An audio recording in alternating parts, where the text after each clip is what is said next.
Hey there, welcome to the season premiere of Tabletop Throwdown, where we talk about tabletop games, TTRPGs, everything.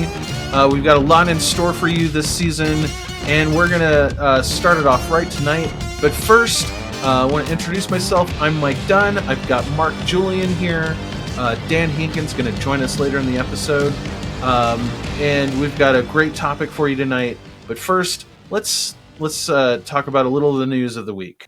Mythic sells 2 of its outstanding Kickstarter IPs to Come On, backers of Hell and Anastyr, only getting core games of each. Their 2 remaining crowdfunding projects, Monsterpocalypse and Rise of the Necromancer's future, is yet to be determined.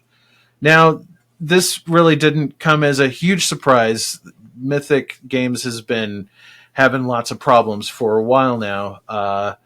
I'm unfortunately a backer of Monsterpocalypse, and I'm wondering what's going to happen to my lovely kaiju.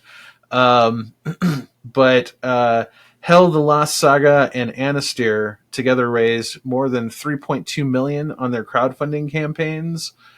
Come On says that neither of them are currently ready for publication in their current state and will require substantial effort to complete them.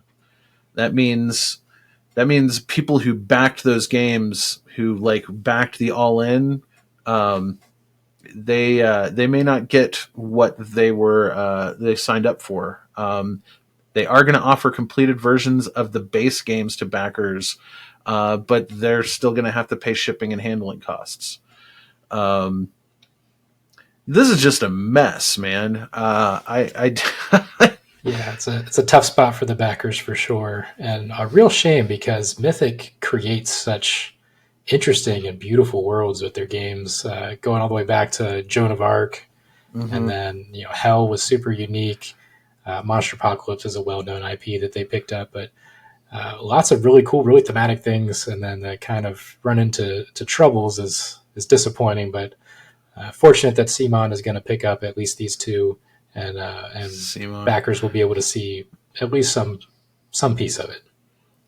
I think things really started snowballing for them after the pandemic. They were already running such tight margins that they were just having problems affording shipping. They were reaching out to backers of previous Kickstarters for more money, really put a sour taste in a lot of people's mouths. Now, that doesn't give any of those people the right to do the doxing and the death threats that they're giving the Absolutely. Co-founders of the company right now. But one can understand why people are mad. For sure. And I hope everybody gets their games, especially me. But it is what it is, and that's one of the risks of doing these crowdfunding. You don't always. You got to remember, Kickstarter is not a store. Yep. But certainly there are better ways to do business than that. Yes. All right. So next up, we have Arcane Wonders teaming up with Spin Master to put out a game about collecting Marvel comics in the U.S. So Arcane Wonders, big publisher. Spin Master, if you haven't heard of, they're who partnered with Come On to do the Marvel United. Yeah. Yes. Yeah. So Spin Master has done quite a bit of work with Marvel in the past through their gaming and toy divisions. What I think is really cool about this game is, first of all, I'm a big comics nerd, so that's a big plus. But this is actually a Brazilian game called Comic Hunters, and Arcane Wonders is working with Spin Master to get it localized and released in U.S. game stores this fall. The original came out in 2020, and basically, the deal allegedly came about via recommendation from Tom Vassell. Tom thought that it would be a great what is that Dice Tower showcase game brand that they do with Arcane Wonders? Dice Tower recommends or something like that. They have the Essentials line. This Dice Tower Essentials line, yeah. And then the reason why they brought in Spin Master is because of that relationship they have with Marvel, and they really wanted to retain that part of the theme, right? They could have switched it to like generic comics or or even approached someone else, but it was a game that was designed with Marvel in mind, and they wanted to preserve that. It's basically the theme is about collecting comics. So it's not about being a superhero or being part of the Marvel universe. It's about actually collecting the comics, which is super cool. Additionally, they're also bringing a game called O Bomb Do Video Game to the U.S., which is another Brazilian game, and it's about being a kid, a video game player in the 90s, and kind of snatching those games up. Sounds pretty cool. Yeah. I'm not a huge comic collector myself, but I do enjoy reading them occasionally. So, yeah, sounds pretty sweet. Well, there was a game that came out that kickstarted a couple of years ago that we previewed called Age of Comics. It was a Spanish designer. I think that they're called Lirius Games. It got that a few months ago, and it ended up being pretty good. I wouldn't be surprised if we see more games kind of in that vein with similar themes coming down the pipe. It reminds me of Millennium Blades. You've heard that from Level 99, where it's a game about playing CCGs. So it's not a CCG, but it's a game about playing CCGs. So you're collecting card packs, and then you go to tournaments and stuff within the game. So this is a game about collecting comics, kind of similar feel. Next up, new 2024 D&D core books not coming out before the summer. According to an interview with Todd Krennic, interview between Todd Krennic and Jeremy Crawford. Jeremy Crawford says, and I quote, "We will be still working on the books in May." So there was, I believe the source of this rumor that they were going to be coming out in May was, I believe, due to an errant PAX Unplugged presentation slide where they showed something off about the new books, and dates that weren't supposed to be there were on there.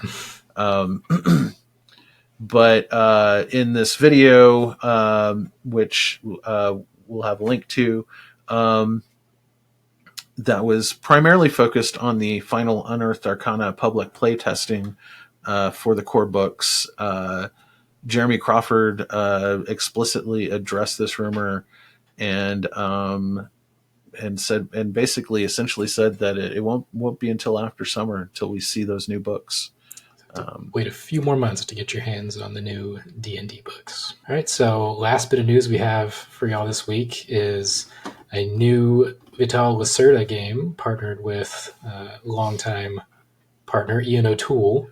In fact, this is their 10th collaboration, and that game is called Speakeasy. So just teased this week. We've got the cover art and a couple pictures of the game set up on Board Game Geek right now. Essentially, you're going to take on the role of mobsters in the Prohibition era. It's worker placement, card management, and of course, it's a Lacerda game, so you can expect lots of intertwined mechanisms and ways to set up scoring points. So, and really several hours of gameplay in a single session. It's going to be a big, long game. Pretty excited about it.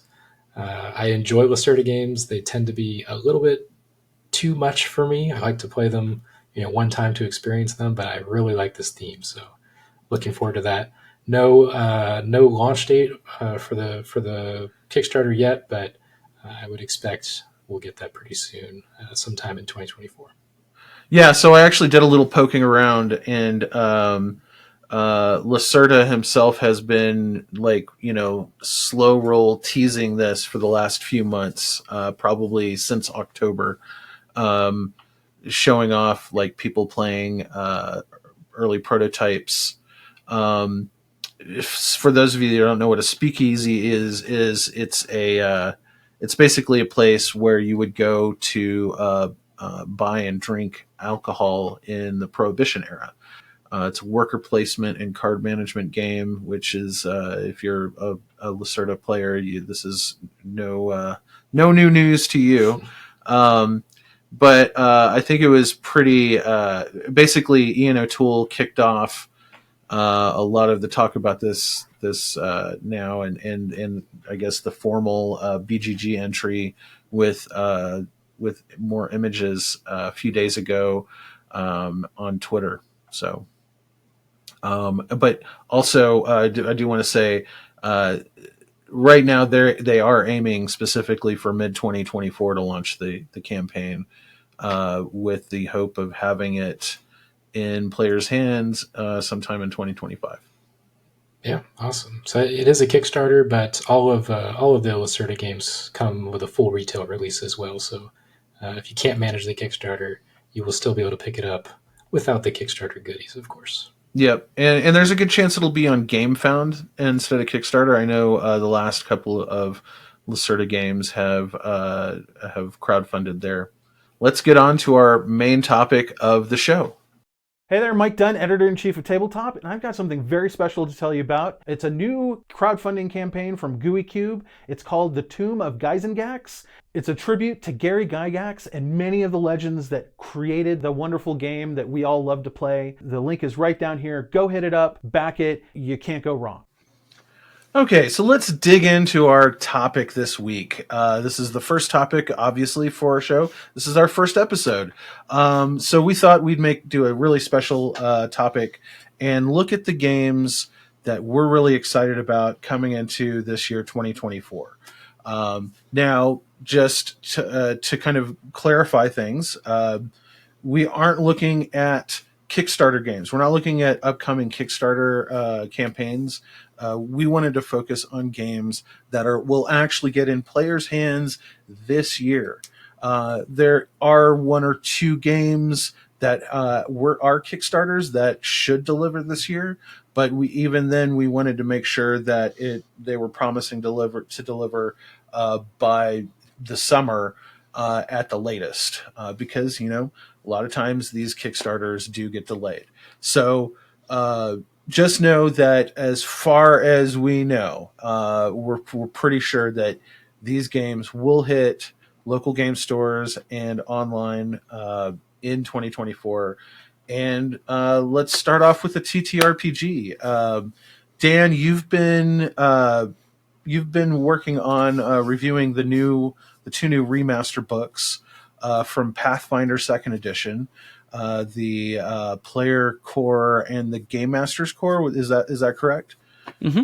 Yeah. So looks like they've got a couple more books coming out this year that we put on the list. Why don't you tell us about those?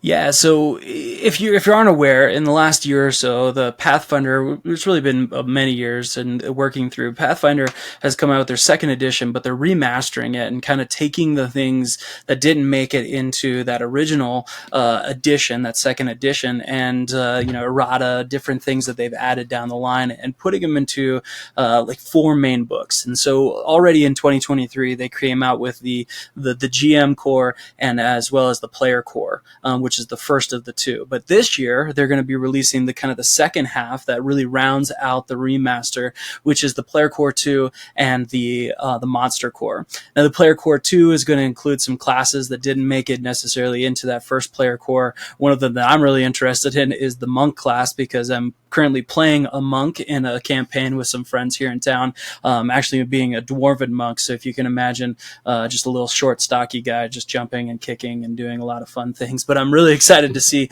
kind of how they remaster that class compared to the other classes in that first Player Core. And then the Book of Monsters, the Monster Core, is really got like 400 different monsters from, The Walking Dead and their versions of lizards and all just the crazy things, a bunch of new dragons for to throw out at players. And it's really just going to round out really the player experience. One of the things I loved about this remaster is just how easy it is to follow along. They do a really nice job of making it really easy to onboard new characters. You can get as in depth and chunky as you really want to with it, or you can go with the basics, and it really makes it nice. And so really just looking at all of the different options that players will have going forward, and some of the simplifications that they've done with the Pathfinder remaster. So yeah. Now, if I recall correctly, one of the other things that they're trying to do with these remaster books is to further distance themselves from the D&D open game license. Is that correct? Yeah, and they're kind of having their own kind of things. They don't want to use some of the same terminology or take those things, and really just create a world that players can have on their own, that they can, I think it's an easier system to use. Sometimes when I'm looking at Pathfinder, there's like a 3-action economy. You don't have things like if you get into a position in a combat, there's no attacks of opportunity if you try to move away. I think it's a lot more flexible, and there's a lot more options. Again, taking away some of the complexities, there's not like different schools of magic or that they're taking away. They're making it really easy to create exactly the kind of character that you want with archetypes and just lots of flexibility, but ease of access when you're trying to play the game. And it's just been a really fun experience diving into the world of Pathfinder, and I'm excited to see where it continues to go. Awesome. Yeah, it really seems like Pathfinder is really, I guess, finding its own path these days, away from its roots. Yeah. Well, and then the more I hear is, there's a lot of people who have been moving away from D&D who just find that they're having a little bit more fun with this system. They love the ability and the ease of creating cool archetypes. I've got the monk that I'm creating is an elementalist as well, and so there's some it feels like Avatar: The Last Airbender kind of bringing it in, but you just have a lot more flexibility, and it's also just the action economy is super fun to use. It's just a super simple especially for new players to create characters. So I just recommend it for anybody who's looking for something similar. But maybe don't want to dive into all the D&D and trying to figure out where to start there. Nice. Very nice. Well, we'll be sure to, hopefully soon your review of the other 2 books will be up on the site. Yeah, working my way through them for sure. Mm-hmm. Excellent. Mark, I know you're really excited about this next one. Tell us, and I think you've actually played like a print and play of this, haven't you? I have. So Star Wars Unlimited. Yes. Yeah. Unlimited. I've actually seen a couple of folks at the local game club playing the print and play of this as well. It's definitely one of the most anticipated games by a lot of people this year. So, what you got, Mark? So Star Wars Unlimited is a new TCG from Fantasy Flight Games, all about Star Wars, obviously. And Unlimited comes in that they're pulling from all Star Wars media. So they're not creating some entirely new like lore or story, where they're not restricting themselves to just the movies. They're pulling from the movies, from the books, from the TV shows, from video games. Any Star Wars material is open for them to pull influences and characters and mechanics into this one game that's going to be Star Wars Unlimited. So really excited about that. I'm a huge Star Wars fan. I love to engage with all the material, whether it's the video games, books, comic books, movies, shows. I can't get enough of it. So really excited to see kind of, hey, here's movie Luke Skywalker, but I've also got, the Rebels from the cartoons, Chopper Hera and that crew. So, but it's all kind of cohesive with one single art style, though. It's all new Nice. art. They're not recycling art. You're not going to have like movie screenshots with comic book panels and video game clips. Smart. It's all new art, but taking characters Unified and lore look and feel. from all those systems. Yeah. Now, I'm just curious. Based on what you've seen so far, has there been an appearance of the Bad Batch? Because I'm thinking this game actually comes out right smack dab in the middle of when season 3 comes out, according to the trailer that just dropped. Yeah, so I haven't seen any Bad Batch cards yet, but they are kind of almost daily now coming up to the release this year. They're kind of teasing new cards, especially on the Star Wars Unlimited Twitter account. If you follow that, or X account, they're showing new cards almost every day, if not every week. So I wouldn't be surprised if we kind of see that coincide with the release. A lot of times IP games will do that sort of thing. But because Nice. it's unlimited, I would think they're definitely going to be in the game at some point, if not at the beginning. Yeah. Seems like a pretty good way to kind of tie things up. But yeah, it helps, marketing. Hey, this new thing's on TV. Also, you can play those characters right here. Yep. But so it makes the game kind of stand out. And we got to demo this at Gen Con last year, and then you mentioned the print and play card. So every card that's been released is online right now. And I printed out a deck just to play it because I couldn't wait. But it does this really cool thing where your player mat is separated into space and ground.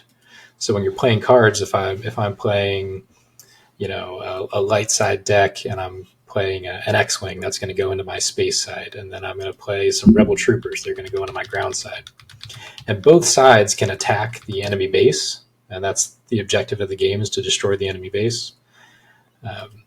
But your space can't attack ground, and your ground can't attack space. At least not by default.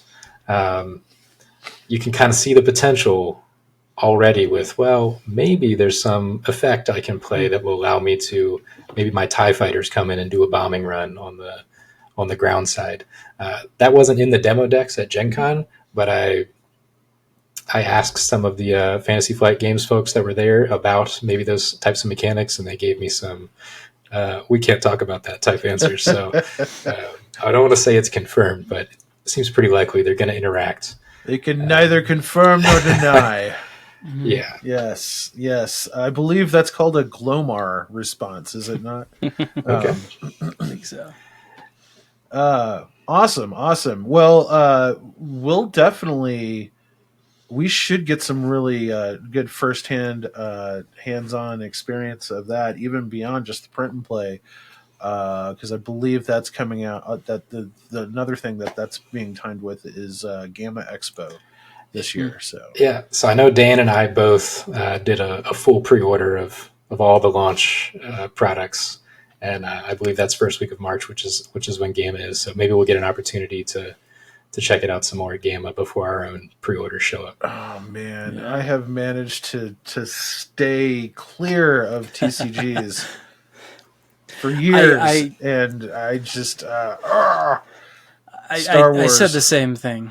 That was the Star Wars stuff. Plus, I was a big fan of the LCG, the Star Wars LCG from Fantasy Flight, years ago. So this is going to be a nice little addition to that, because there's not many people playing the LCG anymore. So I'm excited to kind of get that flavor going again. Nice. Mm-hmm. Well, we'll definitely have some coverage up of that.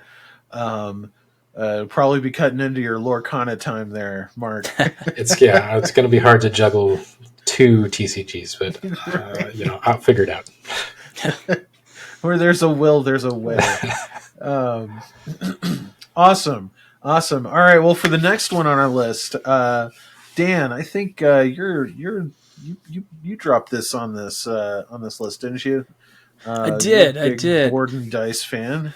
I am, and I feel like I'm becoming more and more just, the more I get to interact with the games that this company's putting out. But this one is their new release that's going to come out in 2024, which is Windmill Valley. I actually got a chance to play test this game a few months ago, and I just love the synergy of it. It's not necessarily the theme that I'm always playing, but just the mechanics of the game were a home run for me, and so I'm really excited to see getting it to the table. Just because I played it digitally online, but I'm especially.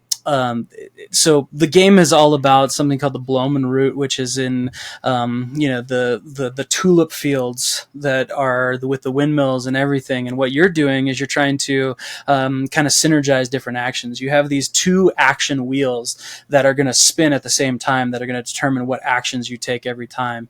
And you can adjust the water levels of the river or the dam to determine how many times you spin the wheel. You get to upgrade that wheel throughout to take more efficient actions, but you're going and you're buying tulips at the market. You're planting them in different patterns on your main board. You're hiring workers to help upgrade and have some end game scoring. You're also building these windmills, which is kind of building routes out into the fields that can help you take even bigger actions and just do some really cool kind of synergistic type of things.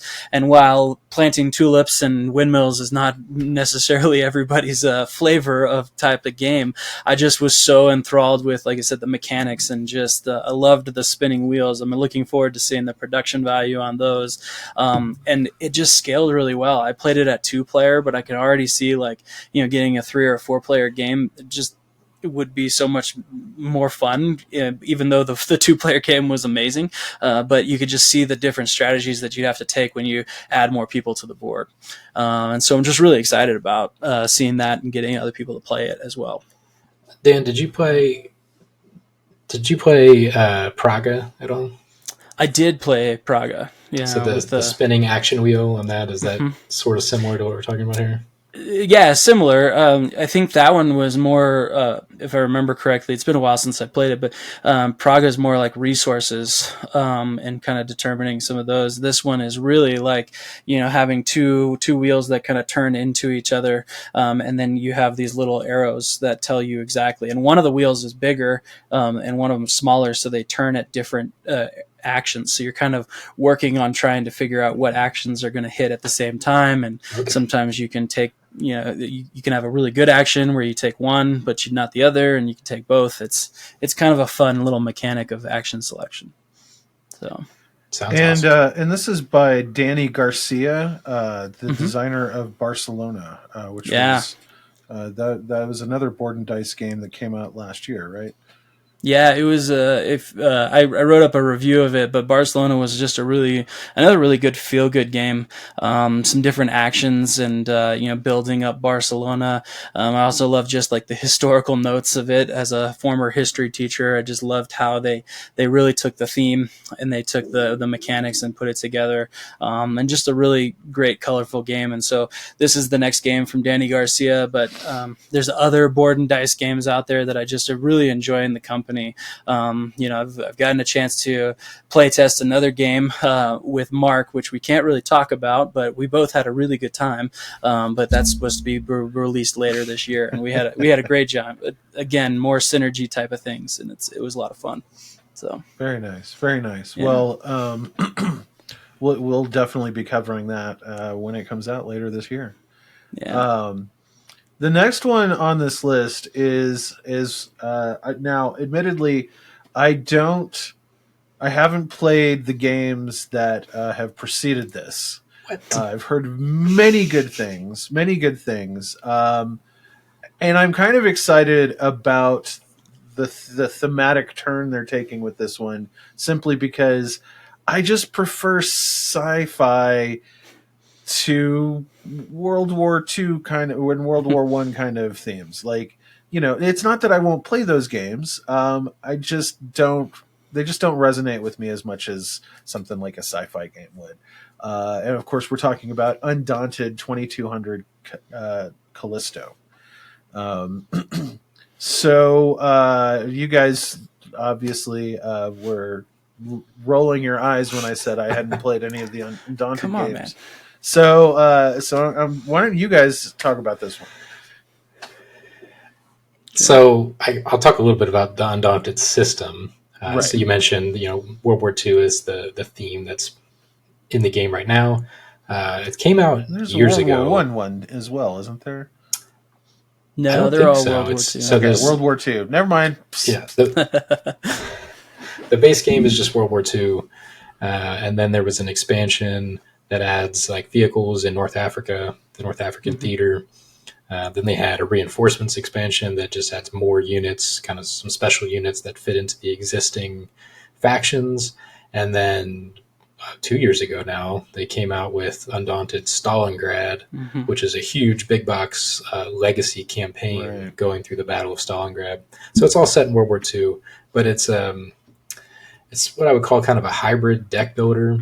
You have a deck that are all represent individual units. So, this card is this individual soldier and it has a name, which is kind of what makes Undaunted feel so impactful, because the units, like, this is a person, not just a card. So I care about them while we're fighting. Yeah. It's really a fun system in terms of just figuring out which units. And as you progress through the different stories, you get access to different units, different types of units, and a lot of it is kind of an onboarding teaching strategy where they teach you the different rules of the game. But by the end of the last few scenarios, you're basically kind of figuring out what units you want to add in there. Do you want to take some sniper cards? Do you want to take some artillery cards? Do you want to take figuring out what's the best strategy for this side. One of the newest versions was Battle of Britain that just came out last year, and that one is involving aerial fighting. And so when you are moving your planes around, the planes are always in motion, and so you have to take into account maneuvering and doing some of those and making loops and going through and bombing. And it's been a really interesting kind of switch on some of the tactics that you see in some of the other games. And so I can see that that system with Battle of Britain, as well as the ground troops, there's a lot of things that they can do with that, with the sci-fi setting. I can see that coming up too. Yeah, I kind of had that thought when I played the first game years ago, that like, I like this is fun, but like there's a lot of World War II games, but you can see the system itself could go anywhere. And this is kind of the first time we're seeing that. They added vehicles, they added airplanes, and now we're going completely different sci-fi, like mechs and that kind of stuff. So really excited. And I it, like, just visually, it kind of gives me the Expanse vibe, right? Like, so it seems a little more harder sci-fi than something a little more pew pew laser guns, right? So yeah, definitely. I'm hoping I will get a chance to try some of the other Undaunted games and get a handle on the system before this one comes out. But if not, I'm really looking forward to this one, and I'll definitely make sure I get some playtime in. Yeah. So, Mark, you were really impressed with this one, and this is from one of my current favorite game publishers, Mind Clash, and that is Ironwood. Yeah, Ironwood. So Nick, one of our other writers, and I got to play this at PAX. We got to go through, I would say, 80% of the game. We kind of ran out of time towards the end, but it's an asymmetric.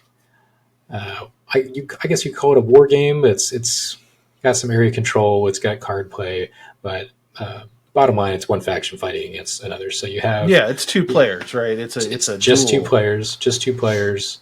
It's a dueling head-to-head asymmetric game. So think like we're playing the same game, but we're playing it slightly differently. So if you think like Star Wars Rebellion, which is you're playing the same game but slightly differently, or War of the Ring, kind of these big epic experiences. But this is in a regular size box on a kind of a regular size board. Not quite as asymmetrical as something like Root. No, not quite. But you do have that aspect of you need to understand what the other faction is capable of doing. Or if you think of a game like Twilight Struggle with the deck of cards, how it, if I've played Twilight Struggle 15 times and you've never played it, and I generally know what your cards are capable of doing, I'm going to crush you. So there is kind of that aspect. I actually just bought that game. It's a great game, but knowing what the cards do is really important. And that's the same as Rebellion and War of the Ring and all these kind of 2-player games really rely on that system. Nice. So you have 2 factions. You have an Iron faction, and forgive me, I'm forgetting the specific names, but a faction centered around iron and a faction centered around wood. Yeah. Ironwood. Ironwood. Separate, they have longer names. Combined Ironwood. The Iron faction is trying to build like citadels on external regions of the map, so areas on the edge of the board. They have to build 3 of those to win. The Wood faction has to build 3 totems on internal areas and then bring them off the edge of the map to win. And the board almost looks like a wagon wheel. I mean, it's mountains and forests and stuff, but you can think of it like a wagon wheel with the like capital city of the Iron faction in the middle, and then the spokes going out, and then kind of an inner ring of cities, and then an outer ring of cities. So both players are playing 3 cards per turn to do actions to try and achieve those goals. So the Iron faction is all about moving units around, trying to collect these gems that they need to pay for their buildings because they need those buildings to win. And then the Wood faction is all about kind of surprise attacks and quick movement so they can get those totems with those internal forests and then extract them out. They can only build them when there's no iron units around the forest that they need to build it in. So they really need to kind of maneuver and then maybe attack where the Iron faction is weak so that they can clear the way for their scoring objective. Turns are really quick because you're just playing 3 cards. All the actions. It's one of those games where everything you need to know is on the card. I play a card and I do what the card says. But Nick and I had a great time. It was really back and forth, close the whole time. He had a pretty good play towards the end that would have resulted in him winning if we had been able to keep going. But yeah, really enjoyed it. Really impressed with the kind of big asymmetric 2-player experience in a regular size box that doesn't take 3 or 4 hours to play. Nice. Yeah, I can't wait to get a chance to get my hands on that as well. Yeah. And bonus, like I said, Mind Clash is one of my favorites right now. So, bonus, all of the Iron faction's pieces are metal, and all of the Wooden faction's pieces are wood. Which I'm a big component nerd, so that really appeals to me. Likewise, and Mind Clash does their components so well. Awesome. Well, before we dive into the next 5 games, let's talk a minute about let's take a little divergence. Let's talk a little bit about some expansions to games that we like that are coming out. Let's start with you, Mark. I know you were just talking, but you are the resident Lorcana expert. Let's chat about that for a second. Yeah, so Lorcana Chapter 3, Into the Inklands. So if you've been following Lorcana, they have a fairly quick release schedule, at least for this first year. I don't know how it'll continue after that, but Chapter 1 came out just last year, November, December. Then we got Chapter 2 in January, just happened. Chapter 2 was adding more of their Floodborn and Dreamborn type cards, but didn't change the game at all. It just added cards we hadn't seen before and some of the kind of new fanciful Floodborn kind of ideas. Chapter 3 is the first chapter where we're getting some mechanical change to the game. So they're adding location cards. How exactly those work, I don't know yet. But they've teased some of them. They show, a location. It's going to have some text that has some effect. It has a number on it that could be tied to lore. It could be tied to controlling it. We don't know at this point how they're going to affect the game, but it's going to be a pretty big shakeup of kind of how the game works. I don't know whether it's going to be, I can add these locations to my deck right now and we're playing the same game, or if it's a different game mode.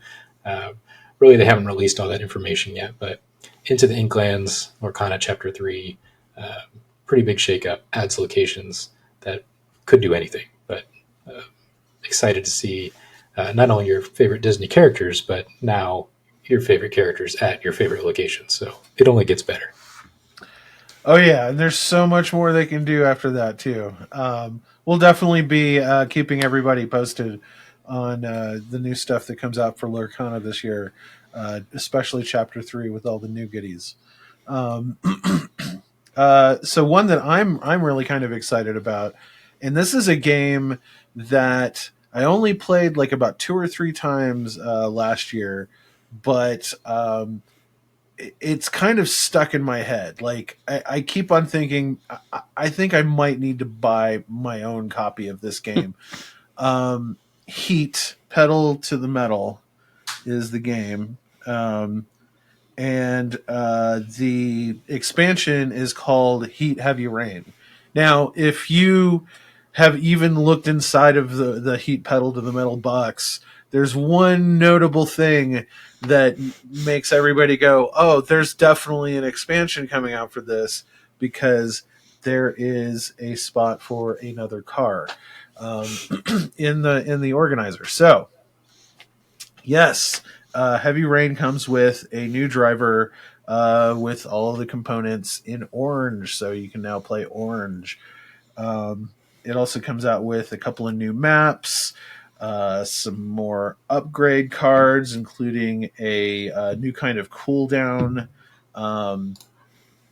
that allows players to take a heat card from their discard pile and place it back into their engine. Submerged track sections, and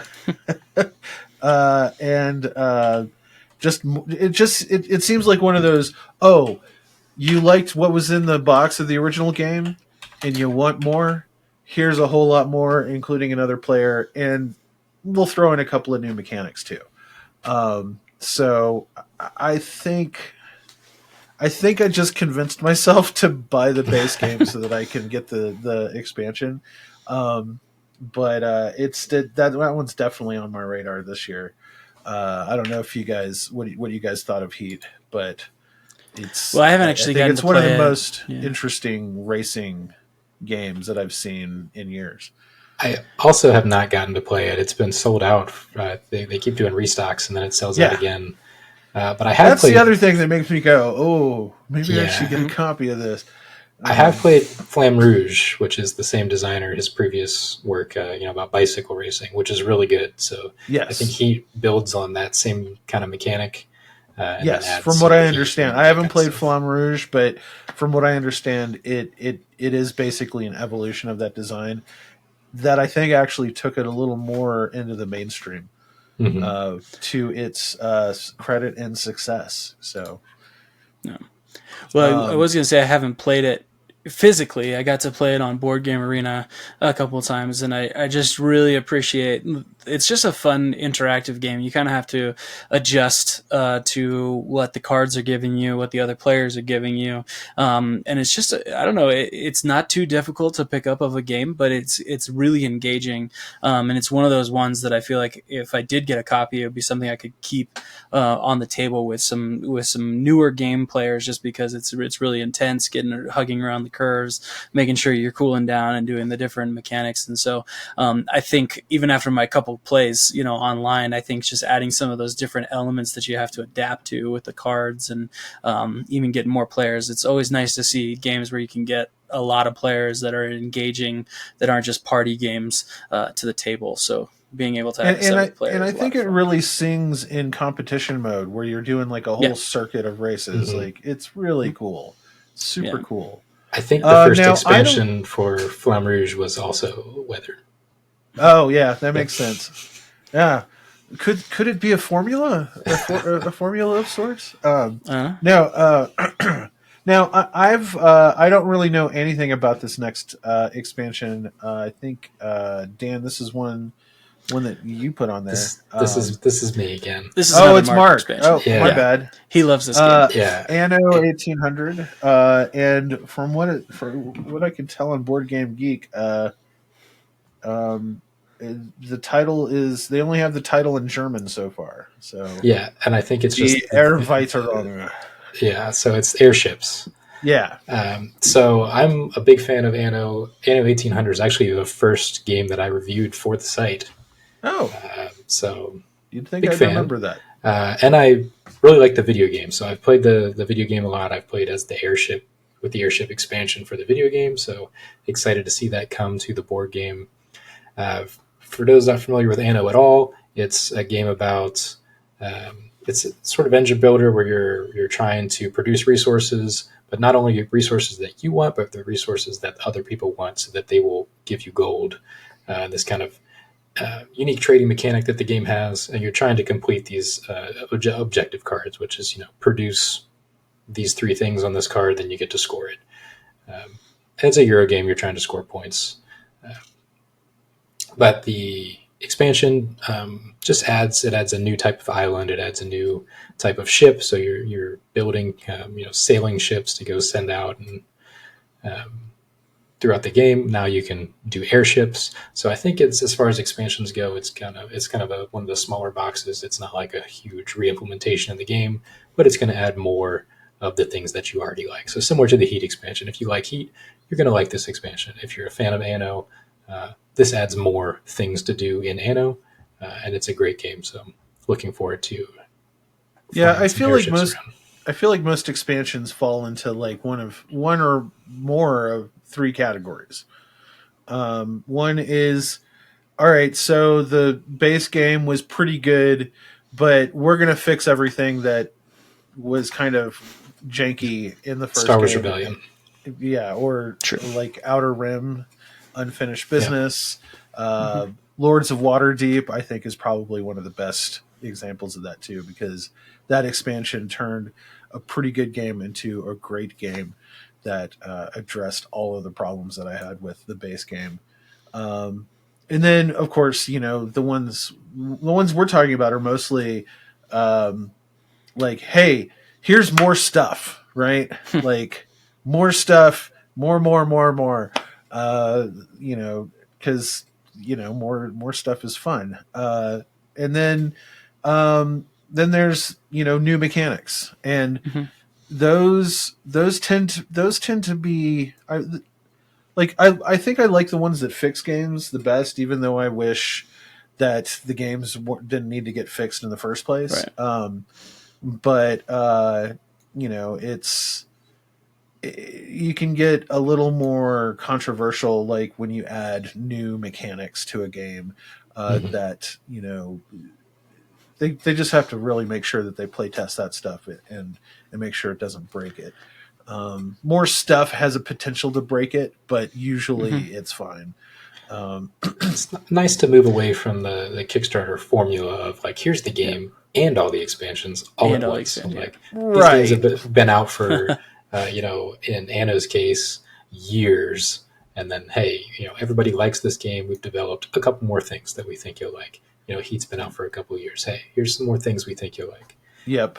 Yeah. And they telegraphed that one so plainly too. So yeah. Well, I feel like we could spend an entire episode talking about expansions and fun. We probably could, and we probably will. We probably will. Yeah. There's lots of things. Well, let's get back to our main list. Let's get back to our main list because we've digressed long enough. This next full game, we're done with expansions. Is one that Mark very much handed my ass to me on at Gen Con last year. Oh, you guys got to play. Yeah. We did. And that's Call of Duty, the board game, by Awaken... Arcane Wonders. Arcane Wonders. Arcane Wonders, yeah. The AW. I mix those two all the... Anyway. Yeah, they look like they're going to be on track for coming out this year. And, even though Mark beat me so soundly, I did like the mechanics of the game. And honestly, I said it then and I'll say it now, it very perfectly replicated how bad I am in the video game. So, but no, I actually think the board game is a lot more fun than the last time I played the video game personally. It's very, very, very cool mechanics, very cool ways that they kind of translated it over. Mark, you backed it, didn't you? I did. This is an interesting game because this is probably the number one Kickstarter where if you had described it to me ahead of time, like, hey, there's a Call of Duty board game coming out, I would have said, there's no way that works. Like, absolutely not. But then, yeah, we played it at Gen Con, and it's really fun. Yeah. We played it head-to-head as a two-player game, which I think it really shone at two players. Yeah. We didn't get to play it at any higher player count. I have some concerns with it getting bogged down. But at two-player head-to-head, it's got kind of a hidden movement aspect to it where you're pre-planning your moves, and then you execute them one at a time. You know, hey, move one, and we both do our move one on the shared board. And then if somebody gets line of sight, then you have a fight. And you're playing cards, you're rolling dice to influence the results there. And then if you got the higher result, you hit them. And depending on how hard you hit them, you might just kill them right out, or you might wound them. And then you go on to the next move, and it's just really snappy, really quick. And then you add in the kill streaks and grenades, and it's even got perks, so you can sprint and slide and that kind of stuff. So really captures the things that make the video game fun and puts all of those things into the board game. And you get that kind of when you're playing the video game and you're making snap decisions constantly, the board game's like, okay, pause, now do that decision, and then the action goes again, and then pause. So it works really well. They're projecting September, I think. So very, sort of end of summer. The pledge manager is already out, so feels like we're going to get it this year. But you never know with Kickstarters. But this is the one we put on the list. Like we think it's going to make it 2024. Yeah.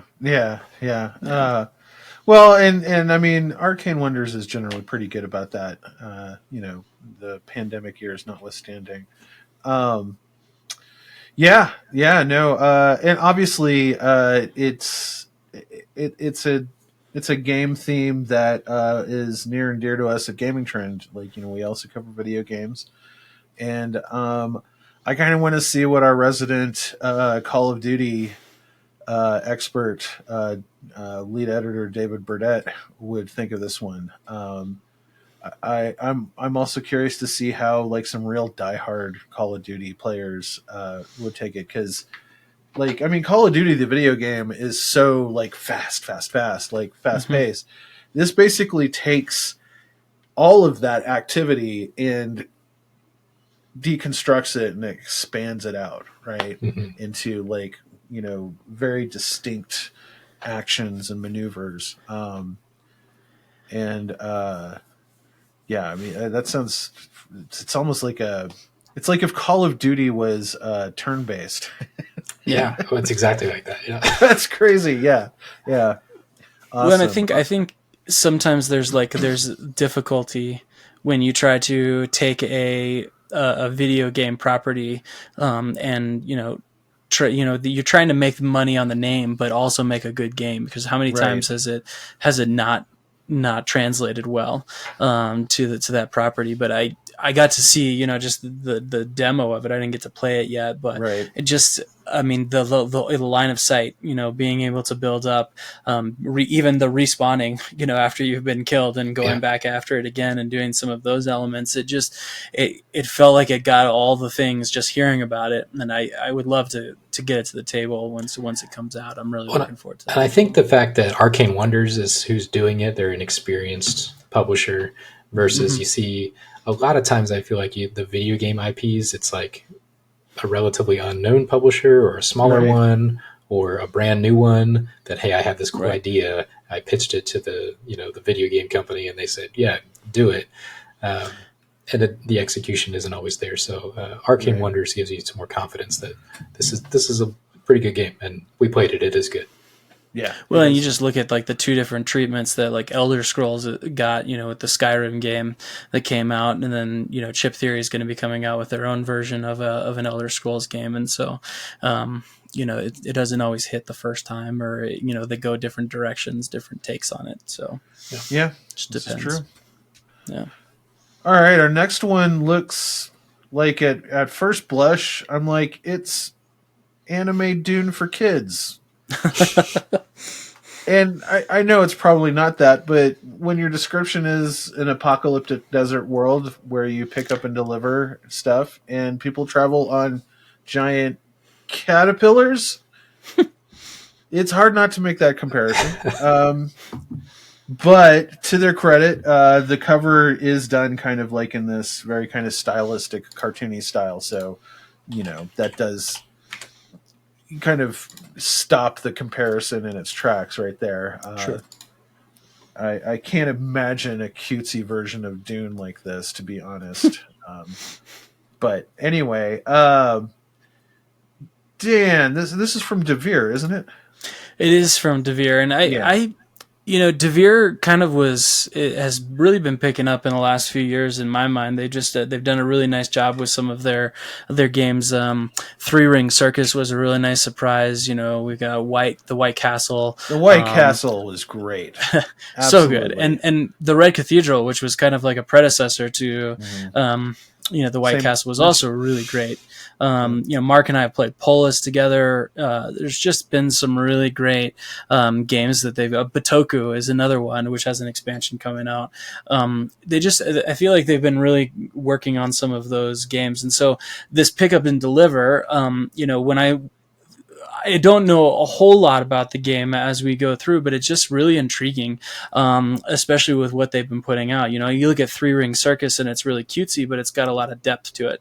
And so I'm kind of looking forward to seeing, how do we implement the movement across the board? You're picking up gold, you're trying to you're trying to get across this desert. There's the different effects of the desert that are going to come into play. But I feel like just looking, this is one of those ones where the box is not going to tell you exactly what the depth of the gameplay is going to be inside of it as it goes through. Yeah, I'm curious about that one. We'll have to see if we can check that one out at Gamma Expo. And if not there, then at Origins for sure. So it is going to be a Gamma. Okay. For sure. And one of the things I just want to mention, all those games that Dan just talked about, Devere, I feel like, is one of the publishers really investing in just fantastic artwork. Yes. The cover of this, whether you like this style of artwork, that's subjective, but just really a lot of effort into going into making all their games just look really nice.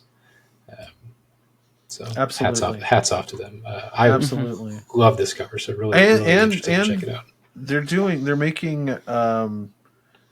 a lot of games that are like smaller box, but with like just jam packed with content. Yep. Like the White Castle it's amazing how much gameplay is packed, how much good gameplay is packed into that tiny box, and so in 9 turns. Right. Now, I won't get into it. I think it's the perfect amount of turns. A lot of people don't agree. No, I agree. It's a fun game. And I just got back. I just got Red Cathedral back to the table, and I played that first expansion, the Contractors, and there's just so much packed into that little expansion that they put there, and it's just a fun game on a small space, and there's just so much depth and variability that they put into those games. So nice. Really looking forward to it.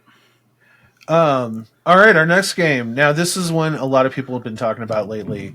It was literally just announced. Of course, we're talking about Wormspan by Stonemaier Games. It is it's basically using a lot of the systems of Wingspan, the very popular Elizabeth Hargrave game. That I would argue is probably the one game that is bringing in more players into this hobby than anything else right now, almost to the level that Catan was a few years back. And Elizabeth actually did a lot of the foundational work on this, and then Connie Vogelman, the designer of the really, really good Apiary game that just came out a few months ago, her first design. This is her second design. And it's basically Wingspan with dragons. These are obviously not real animals that are being represented on the cards, but it kind of takes that same approach that Wingspan did by like showing all the different types of dragons and worms and flying lizards, and then also introduces cave mechanics onto the board, and where you actually have to like go deeper into the cave in order to unlock more columns on your player board. And it looks great. Like it's beautiful. Dragons are awesome. I love all of the new mechanics ideas that I've read about and watched about. I just can't wait to get my hands on this game. It's going to be a good one. I agree. And you want to talk about another company that really invests in like art and production value. Like anything Stonemaier is always going to be pretty high production value, and I'm really just looking forward to seeing how the new mechanics come with something that we kind of already know.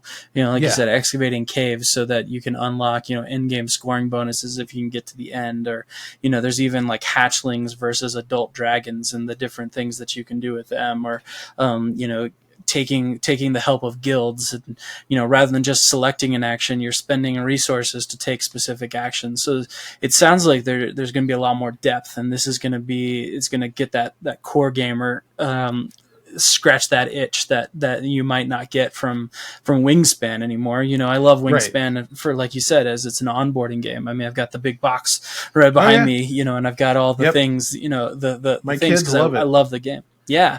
And even the little 2-player mechanic from the Asia, the Asia expansion was really fun. But, at the end of the day, it's not something that I'm always wanting to put back on the table time and time again. So I think this is going to add some depth that maybe some of the core gamers are lacking with Wingspan. I was happy when they added Nectar into Wingspan, because that gave me a little more meat on those bones, right? Mm-hmm. And that was my beef. It's with Wingspan, is that I love the game. It's just I just wish it was just a little more crunchier. Mm-hmm. And Wormspan is supposed to be a little crunchier than Wingspan, and I mean, dragons, man, dragons. Come on. But that's an important distinction that really people understand, is this is not just Wingspan with dragons. It shares some ideas, but it's a new game, and it's a little bit heavier. I think there were a lot of memes and jokes about the name. Agreed. They could have called it something different, but like, why would you willingly take away that association with Wingspan? If it is, I mean, at least it has mechanical similarities. At least it's kind of in the same line of games, right? So I don't have a problem with it. And then I think I was looking through, I was looking through all of the stuff that they were doing, and I think there's like 15, 16 different like mechanical differences that change. I think there's 3 areas, and you're going to be collecting dragons in some different spots, but a lot of the things from that, each of the dragons is completely different than any of the cards on Wingspan. Like there's not even going to be the same thing on either one. And so I think there's going to be enough of a game that's different that it's going to, like you said, it's going to hit versus something like the Dune Imperium remake that seems like it's not too much of a different one, but in that vein, right? So, and if this one is a hit and people like it, like what kind of awesome like kickoff to a career in game design does Connie Vogelman have at this point? I mean, good grief, because Apiary is good. It's really good. It's not. I wouldn't say it's like perfect, but holy cow, it's. I have fun playing it, and Yeah, I can't wait to see what she brought to Wormspan. And I know she's working on a few other things too. for So we'll sure. probably hear even more about Connie Vogelman. And like what we first we heard of Apiary was in last fall. Hmm. No, not Like too long ago. yeah, Yeah, and I mean that's a testament to Stonemeyer, and of course she is a like a protege. She's worked with Elizabeth Hargrave, and she worked on a lot of the Wingspan stuff. hmm, As and assisted with some of that the last few expansions, I believe. So yeah. yeah, we'll definitely be covering that one. I know there are a few advanced reviews that are starting to trickle out now, and they've all been very positive from what I've seen. So, um, this next game is one that I backed, and it's definitely it hasn't delivered yet, but it's about to. Like everything's done. I did get one part of the Kickstarter mailed to me already, but this is about to land on my doorstep, and it's pretty awesome. And we actually got the first look of this game 2 years ago at our first Gamma Expo in 2022, and that's Harrow County.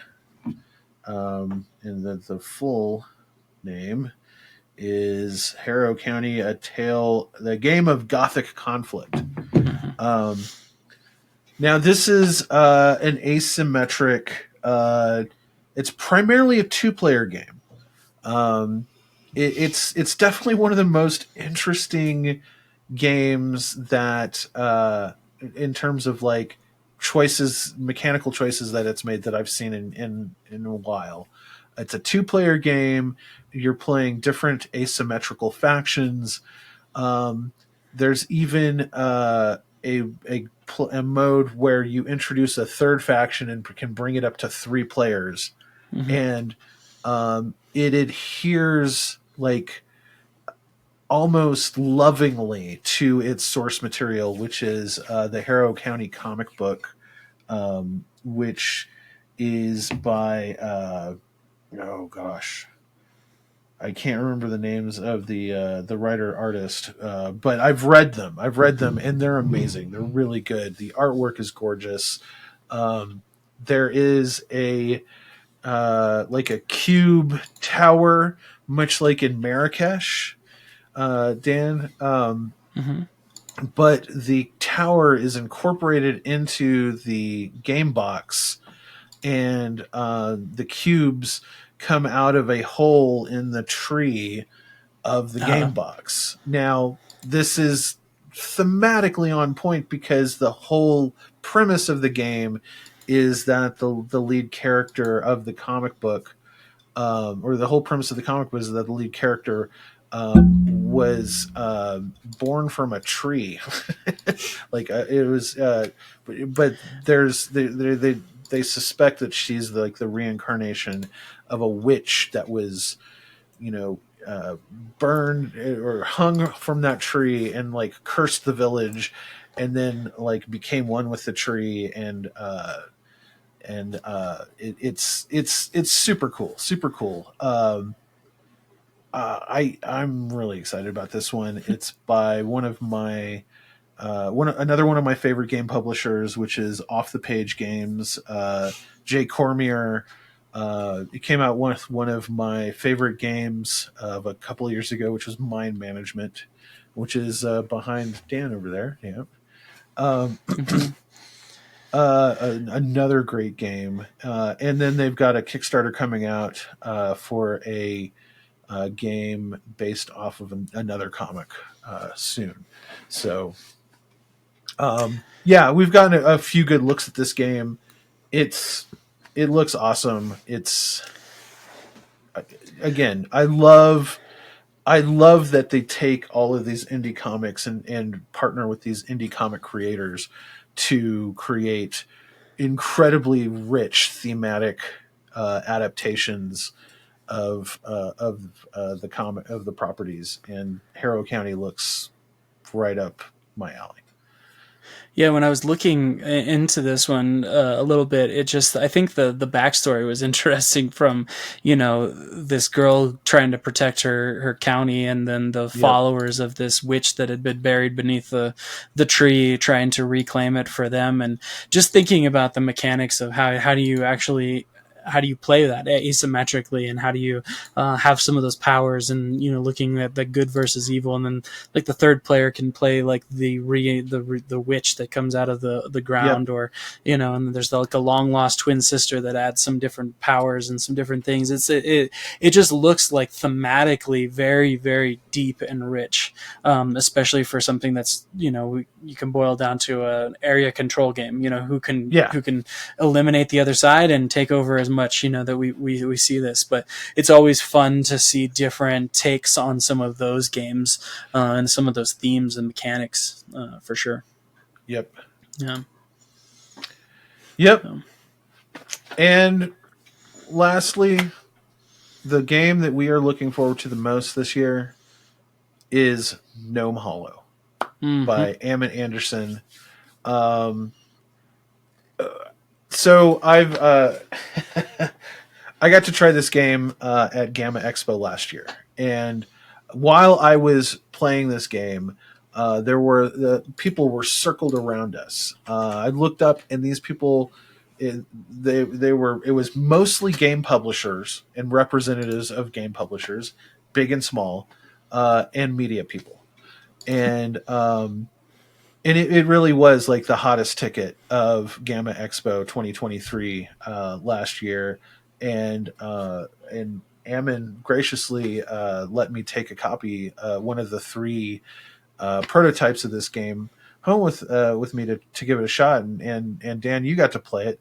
I did, and yeah, it's getting published this year. It's going to be published by the op, and it will be the theme of their booth at Gen Con this year. But you know what, Ammon, we just named your game our most anticipated game of the year. What do you have to say about that? Well, now I know why you didn't tell me what this was about. Oh my gosh. Thank you. That's wow. I really wasn't expecting that at all. What the heck, dude? Thank you. Well, it was. I guess we're coming up on a year now since we met, and that was the first time we saw Gnome Hollow, and we knew it was a hit right away, and we didn't even need to look around at all of the publishers and media circling around the table as you were demoing the game to us like sharks. No, okay, so this is amazing, and honestly, it's overwhelming.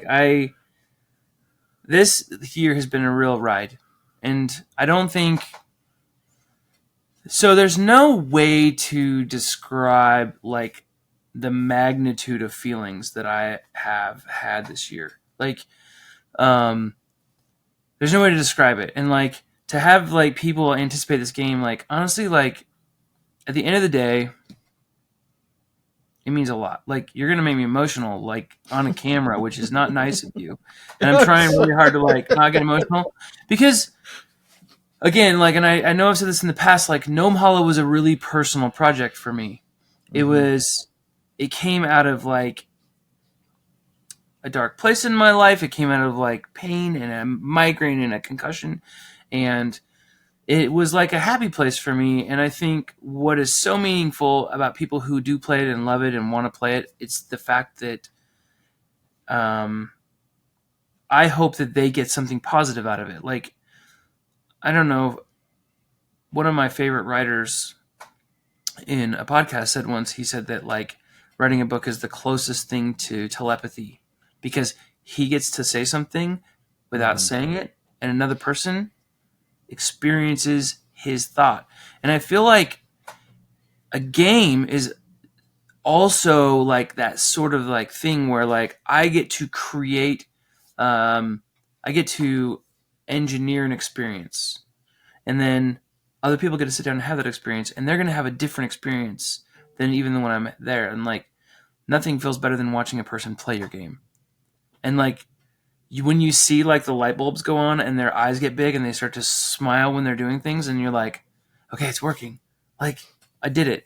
And I think like that's kind of like how I feel about like it showing up on lists, like what you just said, the most anticipated game of the year. Like it's like so flattering. It's so amazing. Like, and I know you've played it a lot because you had a prototype for a long time, and I'm so sorry I had to bring it back. No, it's all right. It's all right.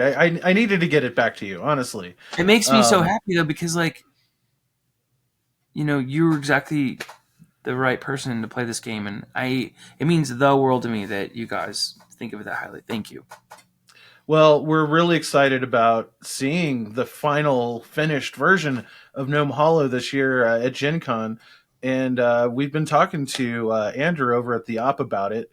And like they're like, I think your Gnome Hollow and another game that has a kind of a similar kind of nature-esque theme to it are going to be like the theme for the booth, their whole booth this year. I mean that's pretty awesome, dude. That's pretty awesome. You know, considering that I saw the beginning of this ride for you. Well, not the beginning of like sharing it with people. The beginning of the explosion, like when it like everything happened in my kitchen table, and then it was like boom into the world. I saw the fuse get lit. Right? You were there when the fuse like went off. Yeah, I know. It was so cool. crazy. No, like it means so much, and like okay, so I can't tell you everything coming down the pipe, but I got the final rule book last night. So I initially designed the rule book. Like I had one here just a little bit ago. I don't know where I put it, but I designed the rule book, and my background is graphic design, but it's very corporate graphic design is my background. So Erica Munoz, I hope I'm saying her name right, but Erica, I got the thing, and I haven't even sent her a message yet. I'm sending her one today, but I opened it up and I went through it, and like I was so emotional because I could see like she had poured like so much energy and effort, and she took what I had built and she made it even more beautiful than I could make it, and it's incredible. So, and like the new illustrations that I was able to work with the op on, so I was able to re-illustrate the whole game. Ooh. Like some things did not change. Like those tiles from that original watercolor are the same, but like I updated the mushrooms and I updated the flowers and I updated the gnomes. And so instead of just having like two of the same gnome, now you have a little pair of gnomes. Everybody's going to have a pair of gnomes. Lovely. I think I can say that. And then I illustrated like a new cover for the box, and cover box art isn't my thing. So they brought in an illustrator and he did some work on top of it to like enhance it. But no, I think like people are gonna like open this box up and be like, "Whoa, this is a beautiful game." Not only did the combination of theme and the core mechanics like really feel inviting to less experienced players, but as the game goes on and ramps up, it ramps up in difficulty and takes you along with it, right? It really like it ramps up that difficulty with perfect timing to where you're ready for that difficulty to come at you. And I think that's why everybody has reacted so positively to it, because it's a game that you can play with a whole breadth of gamers and their the different styles of games that they like. We're gonna hear a lot more about you this year, Am, and I'm just you're so nice. Brace yourself. I was like a no-name person, and I practically still am, designer, who walked into Gamma with a game and you were like, hey, this is cool. Can we do a little thing on it? And you like gave me an opportunity to show you what I had built. And like those opportunities don't just happen a lot, but the fact is that you were the kind of person that was willing to do that and get excited about my game and then like blow it up on BGG with a really awesome video saying like this game stole the show. Like, so it's only because of people like you and people that took a chance and saw my game and started yelling about it that it like blew up to the point that I was able to like get this into the world. So, I mean, honestly, like, thank you. Well, thanks for telling us more about that, Ammon. We'll look forward to seeing the final published copy this summer. I can't wait, and I can't wait to see life-size gnomes at Gen Con at the Opt booth this year. Oh, yeah. They did a great job of their booth last year, so I'm expecting big things from them. I guess big things and gnomes don't really go together, but you know what I mean. So yeah, that's our most anticipated games of 2024. We could probably do another hour of this, honestly, because like it was really hard to narrow this list down to what we've got.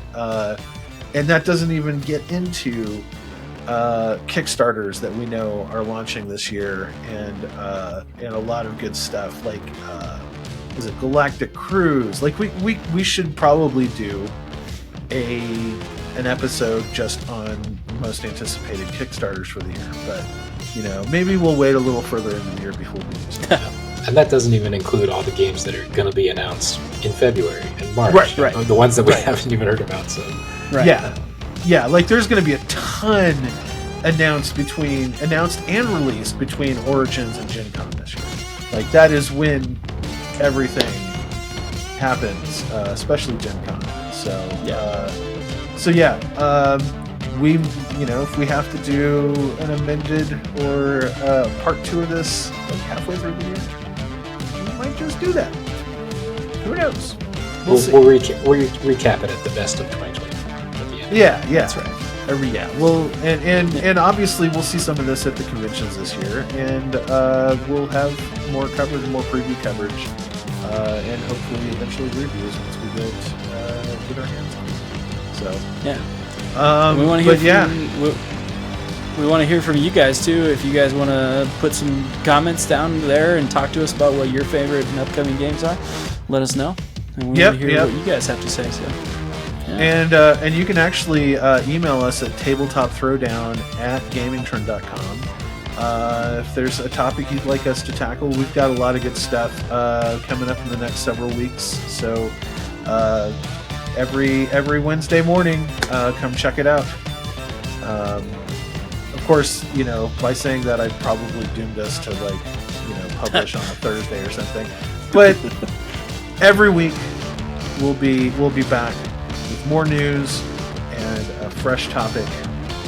So check it out and keep an eye on gamingtrend.com. We're just getting warmed up.